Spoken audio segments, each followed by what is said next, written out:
Pensiero del giorno, venerdì 4 aprile. Guardate al futuro con speranza. La speranza è una grande virtù. Perché a volte non siamo pienamente soddisfatti? Perché siamo cercati da dolori, lacrime e delusioni? Perché ci manca la speranza che, se ci pensiamo e se diamo uno sguardo rapido e panoramico al Vangelo, appare come uno stile proprio nell'attesa fiduciosa delle promesse divine di cui il Vangelo stesso è depositario. Per rinnovare la nostra vita cristiana, per darle il sorriso limpido dei figli del Vangelo, abbiamo ora bisogno di questa virtù, vissuta con perseveranza, il Dio della speranza.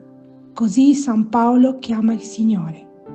Sì, è proprio così, che il vero e unico Dio li riempia di ogni gioia e pace, le due cose che mancano al mondo, il dono che il cristiano deve fargli.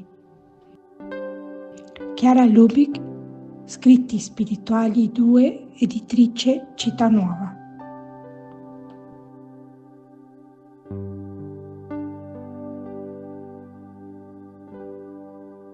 Ciao, se ti è piaciuto questo video, metti mi piace, dito in alto, e iscriviti al canale. È libero, gratuito e senza alcun impegno. Parola di vita, aprile 2025. Ecco, io faccio una cosa nuova. Proprio ora germoglia, non ve ne accorgete? Isaia, capitolo 43, versetto 19.